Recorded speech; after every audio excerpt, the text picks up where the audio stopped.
बिहार का एक छोटा सा गांव रतनपुर, जहां ज्यादातर लोग खेती करके अपनी आजीविका चलाते थे। इसी गांव में सत्यम नाम का एक मेहनती किसान अपनी पत्नी सरिता और बेटी रूपा के साथ रहता था। सत्यम ईमानदार और परिश्रमी व्यक्ति था। अपनी छोटी सी जमीन पर दिन रात मेहनत करता ताकि अपने परिवार को सुखी रख सके। सरिता भी हर कदम पर उसका साथ देती, खेतों में भी और घर में भी। उनकी जिंदगी कठिनाइयों से भरी थी, मगर फिर भी वे खुश थे। एक दिन खेत जोतते हुए सत्यम ने सरिता से कहा, देखो सरिता, इस साल अगर फसल अच्छी हुई तो मैं रूपा की पढ़ाई के लिए कुछ पैसे जोड़ सकूंगा। मैं चाहता हूं कि मेरी बेटी पढ़ लिख कर बड़े सपने देखे, इस गांव से आगे बढ़े। मैं नहीं चाहता कि वह हमारी तरह जिंदगी भर मिट्टी में ही उलझी रह जाए। भगवान ने चाहा तो ऐसा ही होगा। मेहनत तो हमने पूरी की है, अब ऊपर वाला साथ देगा तो फसल भी लहलहाएगी। मगर तकदीर को शायद कुछ और ही मंजूर था। कुछ ही दिनों बाद खेतों में कीड़ों ने हमला कर दिया। देखते ही देखते सारी फसल बर्बाद हो गई। रही सही कसर बेमौसम की बारिश ने पूरी कर दी। सत्यम की आंखों के सामने उसका पूरा सपना चकनाचूर हो गया। वह सिर पकड़कर बैठ गया और फूट फूट कर रो पड़ा। हे भगवान, ये क्या कर दिया? मेरी महीनों की मेहनत मिट्टी में मिल गई। अब मैं अपने घर का खर्च कैसे चलाऊंगा? रूपा की पढ़ाई का क्या होगा? सरिता ने उसे दिलासा देते हुए कहा, हिम्मत मत हारो सत्यम, बुरे वक्त में हमें और मजबूत बनना होगा। कोई ना कोई रास्ता जरूर निकलेगा। लेकिन सत्यम का दिल बैठ गया था। उसने खेती के लिए उधार लिया था, अब उसे चुकाने की कोई राह नहीं दिख रही थी। सत्यम पूरी तरह टूट चुका था। उसकी आंखों के आगे अंधेरा सा छा गया था। वह नहीं जानता था कि अब आगे क्या करेगा। गांव के दूसरे किसानों से सलाह ली, कुछ नए तरीके अपनाने की कोशिश की, लेकिन कोई फायदा नहीं हुआ।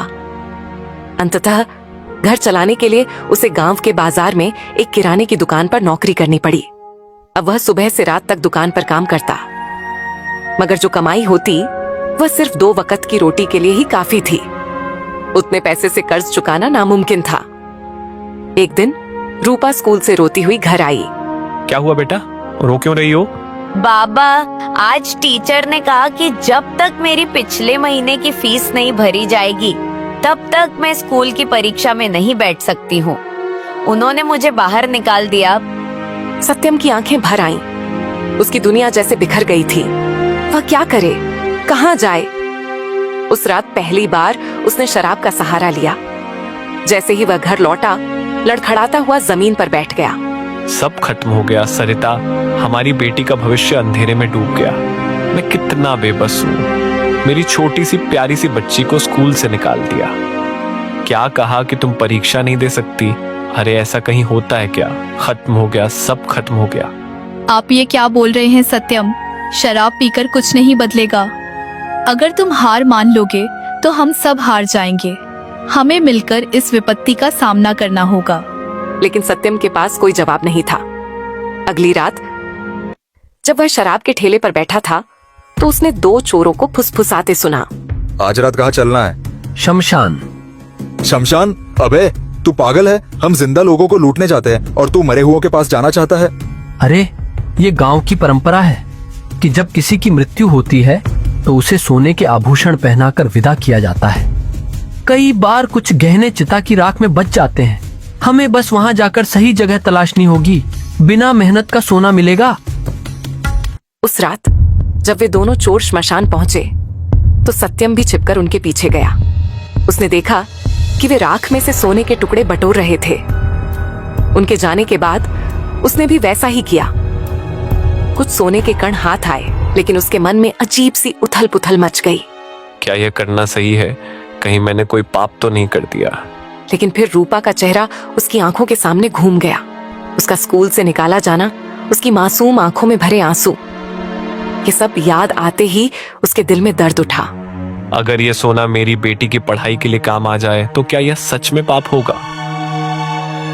अगले दिन सत्यम गांव के सुनार के पास पहुंचा और बड़े संकोच के साथ सोने के कण दिखाए। सुनार ने उन्हें ध्यान से देखा और कुछ रुपए देकर बोला, ये बहुत छोटे टुकड़े हैं, लेकिन अगर तुम्हारे पास और हो तो मैं अच्छी कीमत दे सकता हूँ। सत्यम के दिमाग में वही चिता की राख, वो जली हुई लकड़ियां और उनमें छुपे गहनों के टुकड़े घूम गए। रात होते ही वह फिर उसी जगह गया जहां कल वो चोर आए थे। इस बार वह और सावधानी से राख टटोलने लगा। धीरे धीरे उसे और कुछ टुकड़े मिले। ये काम आसान नहीं था। श्मशान का सन्नाटा, जलती चिताएं, ठंडी हवा और मन में डर। पर कर्ज और बेटी की पढ़ाई की सोचकर वह हिम्मत जुटा लेता। धीरे धीरे यह सिलसिला उसकी आदत बन गया। हर 2-3 रात में वह श्मशान जाता, राख खंगालता, छोटे छोटे गहने बटोरता और उन्हें बेचकर रूपा की पढ़ाई की फीस भरता। लेकिन इसी दौरान उसने शराब पीनी भी बढ़ा दी। शुरू में वह सिर्फ अपने डर को मारने के लिए पीता था, लेकिन धीरे धीरे यह उसकी कमजोरी बन गई। कुछ दिनों बाद सरिता को शक हुआ कि अचानक से घर में पैसे कहां से आने लगे। सत्यम, ये तुम्हें क्या होता जा रहा है? तुम रोज रोज देर रात कहाँ जाते हो और ये शराब क्यों पीने लगे हो? सत्यम किसी न किसी तरह से बात को टाल देता, लेकिन एक दिन जब वह शराब के नशे में था तो सब सच सरिता के सामने उगल दिया। सरिता अवाक रह गई। तुम शमशान से सोना चुराते हो? ये कैसी कमाई है सत्यम? क्या तुमने सोचा भी कि ये कितना गलत है? तो और क्या करूं? खेत बर्बाद हो गए, गांव में नौकरी नहीं, रूपा को स्कूल से निकाल दिया गया और सिर पर चढ़ा कर्ज कैसे उतरता? अगर मैं ये ना करता तो क्या हम भीख मांगते? सरिता की आंखों में आंसू आ गए। पर इस गलत पैसे से हमारी बेटी क्या सीखेगी? तुम उसकी पढ़ाई के लिए ये सब कर रहे हो, लेकिन अगर उसे पता चला कि उसका पिता शमशान से सोना चुराता है तो क्या वह गर्व से अपना सिर उठा पाएगी? सत्यम के हाथ कांपने लगे। वह कुछ कह नहीं पाया। उस रात जब सत्यम शमशान पहुंचा तो कुछ अलग महसूस हुआ। हर जलती चिता को देख उसका शरीर कांपने लगा। उसे लगा जैसे वे आत्माएं उससे सवाल कर रही हों, क्या तुम सच में हमारी राह से अपने सपने पूरे कर रहे हो? सत्यम को अपने भीतर घुटन सी महसूस हुई। उसने आज पहली बार खुद से पूछा, क्या वाकई ये सही है? अचानक उसे एक और चोर वहां दिखाई दिया जो राख टटोल रहा था। उस आदमी की आंखों में भी वही भूख थी, गरीबी, मजबूरी और एक छोटा सा लालच। लेकिन अब सत्यम को अपने के पर शर्म आ रही थी। मैं अपनी बेटी को अच्छा भविष्य देना चाहता हूँ, लेकिन क्या यह सही रास्ता है? वह उल्टे पांव लौट आया। सत्यम उस रात घर लौट तो आया, लेकिन उसकी आंखों में नींद नहीं थी। सरिता की बातें, जलती चिताओं की लपटें और उन राख में सोना ढूंढते अपने ही हाथ, सब कुछ उसके भीतर एक घुटन पैदा कर रहे थे। रूपा गहरी नींद में थी। उसके चेहरे पर मासूमियत थी, जैसे उसे इस दुनिया की किसी चिंता का एहसास ही ना हो। लेकिन सत्यम जानता था कि उसकी मासूमियत की रक्षा करना उसकी सबसे बड़ी जिम्मेदारी थी। क्या मैं अपनी बेटी को सच में उज्जवल भविष्य दे रहा हूँ या उसे अंधकार की ओर धकेल रहा हूँ? रात भर करवटें बदलते हुए वह एक निर्णय पर पहुंचा। अब वह यह काम नहीं करेगा, लेकिन सवाल यह था कि वह अपने परिवार का पेट कैसे भरेगा। अगली सुबह सरिता, तुम सही कह रही थी। मैं अपनी बेटी के भविष्य के लिए गलत रास्ते पर चल पड़ा था, लेकिन अब मैं यह सब नहीं करूंगा। सरिता की आंखों में उम्मीद की हल्की किरण झलकी। तो अब आगे क्या करोगे सत्यम? कोई भी मेहनत का काम, लेकिन गलत रास्ता नहीं। मैं गांव के सरपंच से कुछ पैसे उधार लेकर कोई छोटा काम शुरू करूंगा। सत्यम गांव के सरपंच के पास पहुंचा और अपनी मुश्किल बताई। सरपंच एक समझदार व्यक्ति थे। उन्होंने उसकी बात सुनी और बोले, खेती से जुड़ा कोई और काम करने की सोचो। सिर्फ अनाज ही क्यों, गांव में मधुमक्खी पालन की योजना भी शुरू हो रही है। तुम उसमें हाथ आजमा सकते हो। मधुमक्खी पालन? सत्यम ने पहले कभी इसके बारे में नहीं सोचा था। सरपंच ने उसे सरकारी योजना के तहत प्रशिक्षण दिलवाने का वादा किया। अगर तुम ईमानदारी से मेहनत करोगे तो तुम्हें मदद भी मिलेगी और तुम्हारी बेटी का भविष्य भी सुरक्षित रहेगा। सत्यम की आंखों में पहली बार उम्मीद जगी। कुछ हफ्तों में सत्यम ने मधुमक्खी पालन की बारीकियां सीख लीं। सरपंच की मदद से उसे कुछ मधुमक्खियों के छत्ते और शुरुआती संसाधन मिले। धीरे धीरे उसने अपने खेत के एक हिस्से में मधुमक्खी पालन शुरू कर दिया। शुरू में यह काम मुश्किल था। मधुमक्खियों के काटने से तकलीफ होती, लेकिन सत्यम ने हिम्मत नहीं हारी। कुछ महीनों में ही उसके छत्तों से शहद निकलने लगा।